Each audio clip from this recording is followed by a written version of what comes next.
Subscribe to our YouTube channel and don't forget to press the bell icon to get all the latest updates. नमस्कार, आप देख रहे हैं mojo story. मैं हूं मदन लाल।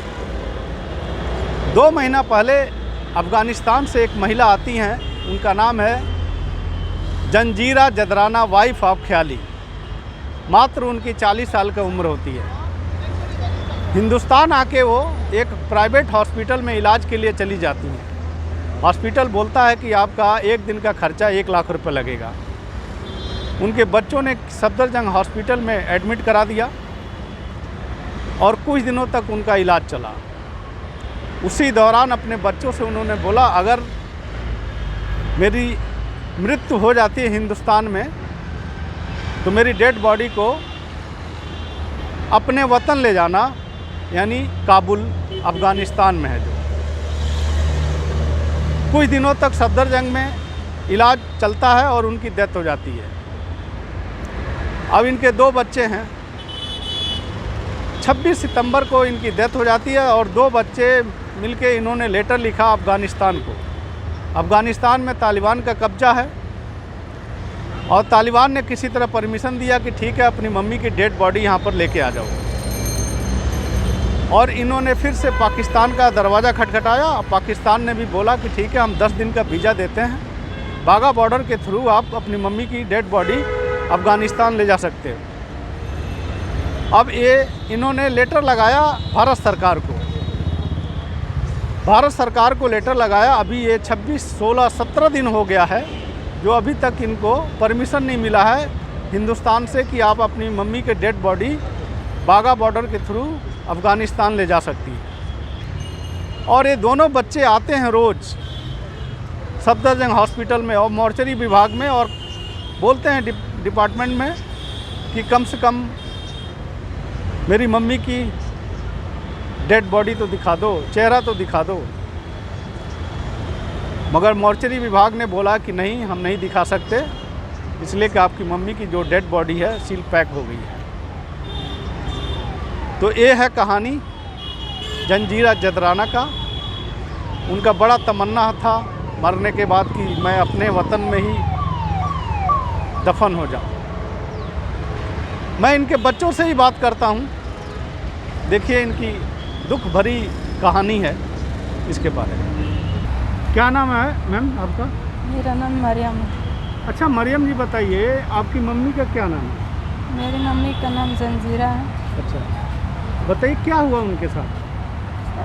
भैया वो बीमार थी, इलाज के लिए हम आए थे और जिस दिन उसका हालत ख़राब हुआ, सांस में कोई दिक्कत थी उसको, हम मुल्चन में चले गए और मुल्चन ने बोला कि एक रात के हम 1 लाख रुपए लेते हैं क्योंकि आप बाहर से।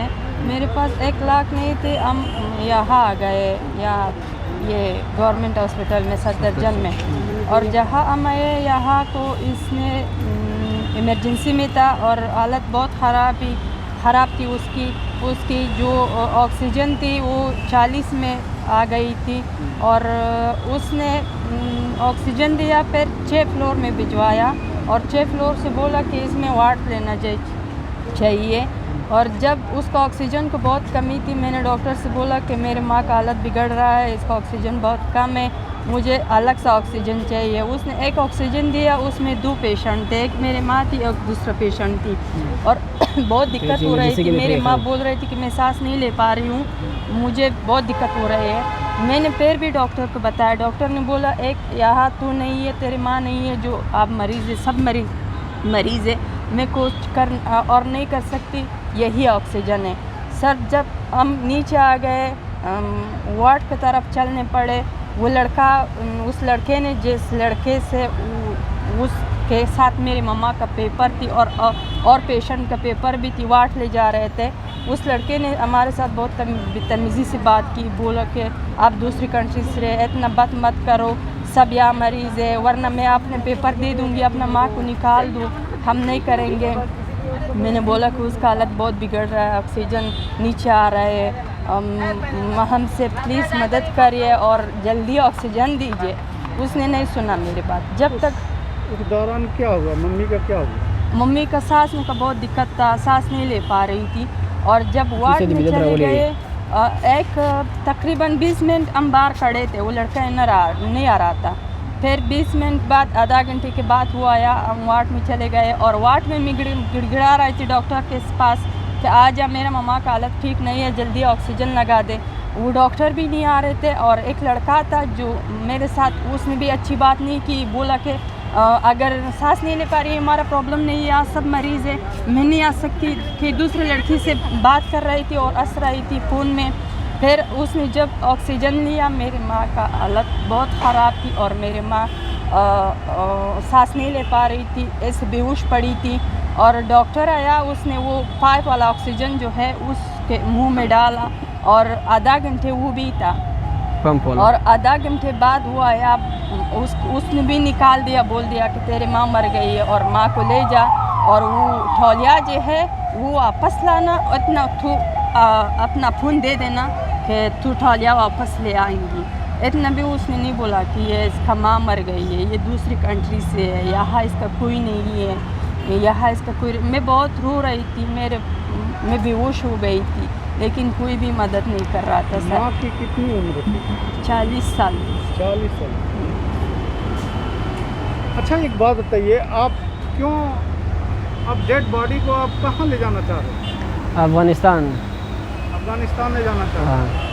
तो अभी अफगानिस्तान का हालत तो बड़ा ख़राब है, आपको वीज़ा मिल गया अफगानिस्तान में जाने का? अफ़गानिस्तान का वीज़ा खुद तो ज़रूर नहीं है, हम के जो हम नेशनल अफ़गान हैं, मगर पाकिस्तान वीज़ा मिल गया।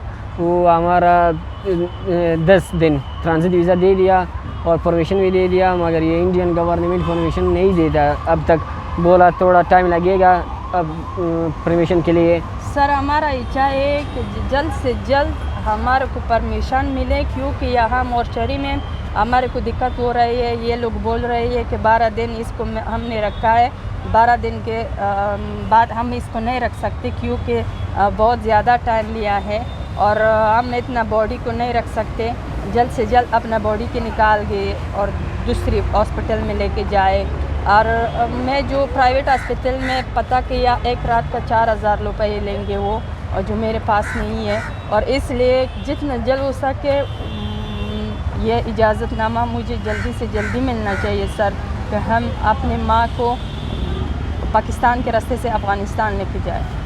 आपकी माँ का क्या इच्छा था कि मेरी मरने के बाद डेड बॉडी? हाँ, उसने बोला था कि मुझे अपनी कंट्री में ले जाना चाहिए, और हमारा रस्म भी ऐसे है सर कि दूसरी कंट्री में उसे नहीं दफना सकते और अपनी कंट्री ले जाना चाहती है। और उसका और भी वहाँ बच्चे हैं, मेरे भाई बहन हैं, मेरे पापा हैं, सब। ये बात पापा को अभी पता है कि मम्मी का डेथ हो गया आपकी? नहीं, अभी तक नहीं पता पापा को। हर दिन फ़ोन करना, वो बोला कैसे है, हम बोला कि ठीक है, थोड़ा बीमार है, उसका सांस भी थोड़ा प्रॉब्लम है, और अंदर भी फ़ोन भी अलाउड नहीं है कि उसके पास तुम बात करना। तो आपको वीज़ा पाकिस्तान ने दे दिया जाने के लिए? हाँ, पाकिस्तान ने वीज़ा दे दिया, ट्रांजिट वीज़ा दे दिया 10 दिन के लिए, और परमिशन भी दे दिया, मगर इंडियन गवर्नमेंट अब तक परमिशन नहीं देगा। बोला कि एक दिन टाइम लगेगा थोड़ा दिन। और आपकी मम्मी कितने महीने से इंडिया में आई थी? मम्मी 2 महीने। 2 महीना हुआ? 5 अगस्त हम आ गए दिल्ली में। जब 2 महीना हो गया तो 2 महीना से हमें लग रहा कि अफ़गानिस्तान में तालिबान का कब्जा हो गया। हाँ। तो आपको कोई दिक्कत हो रहा है जाने में वहाँ? वाला अफ़गानिस्तान का तालिबान कब्ज़ा हो गया, उसके पास डायरेक्ट फ़्लाइट बंद हो गया। अगर ना हम वापस अफ़गानिस्तान जाना, मगर हम यहाँ लॉकडाउन, और हमारा पैसे भी ख़त्म हो गया, अफ़गानिस्तान भी, बैंक भी सारा लॉक हो गया, सारा ये प्रॉब्लम है। तो आप लोग इंडिया गवर्नमेंट से कहाँ आपने चिट्ठी लिखा? सर हमने यहाँ इंडिया का कोई पता भी नहीं है कि गवर्नमेंट कौन है और ऑफिस का है और कहाँ चलना चाहिए कहाँ नहीं चलना चाहिए, इसलिए आपसे हेल्प मांग रहे हैं कि हमारी मदद कीजिए जितना जल्दी हो सकेंगे। मेरा ये पेपर इजाज़तनामा जो है ये जल्दी से जल्द मिलना चाहिए कि क्या हमें माँ को ले चले अपने वतन ले चले सके। और सर मेरी मम्मा जो पहले आई थी ठीक थी, हम इलाज के लिए आए थे, ये जो बारिश हो गई इसकी वजह से इसको ज़ुकाम हुआ और इसका जो पहले से भी पेपलों का मसाला था उसमें दिक्कत हो गई। सिर्फ ऑक्सीजन की कमी की वजह से मेरी माँ मर गई और वो लड़के की वजह से मेरी माँ मर गई। अच्छा, आपकी मम्मी का डेथ कितना दिन पहले हुआ था, किस डेट को हुआ था? 15 दिन पहले हो गया। 26 सितंबर था डेट? 26 सितंबर 26 सितंबर 26 सितंबर को उनकी डेथ हो गई। हाँ, उनके डेथ हो गया। ये सारा ये हॉस्पिटल के वजह से हमारा मदर इमरजेंसी पेशेंट है, मगर वो उसको निकाल था। पेशेंट था लेकिन उस लोगों ने आईसीयू में नहीं जाने दिया। बोला कि आईसीयू में जगह नहीं है या बेड नहीं है। ये बात भी सुनने के तैयार भी नहीं थे, क्योंकि वो मुल्चन हॉस्पिटल वाले ने बोला कि ये आईसीयू का मरीज़ है, या ये बात मैं यहाँ भी कह दी कि आईसीयू का मरीज़ है, लेकिन मेरे बात को किसी सुनने वाला नहीं था और मैंने बहुत बोला लेकिन उसने नहीं सुना। तो आपने यहाँ डॉक्टर से शिकायत किया था?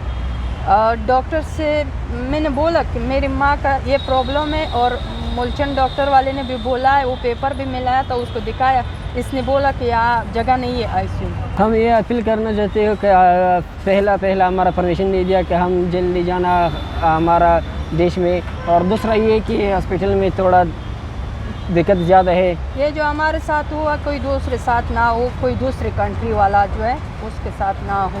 आपको ऐसा भी डर लग रहा कि बॉडी आज 12 दिन हो गया रखे, बॉडी सड़ तो नहीं रही है? उस प्रॉब्लम में मैंने बार इन्होंने बताया कि प्लीज़ एक आधे घंटे का इजाज़त मुझे दीजिए कि ये बॉडी इनबॉपिंग कराऊँ, मैं दवाई लगा को वापस ले आओ, लेकिन ये इसका इजाज़त भी मुझे नहीं मिला। बोल रहा है कि एक बार जो निकाल दिया वापस हम नहीं रखते। वतन चाहे हमारा हो, वतन चाहे तुम्हारा हो, अपने वतन से सबका प्यार होता है। जीना जदराना का भी यही हाल था, उनको भी अपने वतन से प्यार था। अब पता नहीं इनकी डेड बॉडी अपने वतन जा पाएगी कि नहीं, हमने दिखाने का कोशिश किया। आप बने रहिए मोजो स्टोरी के साथ, मैं हूं मदन लाल।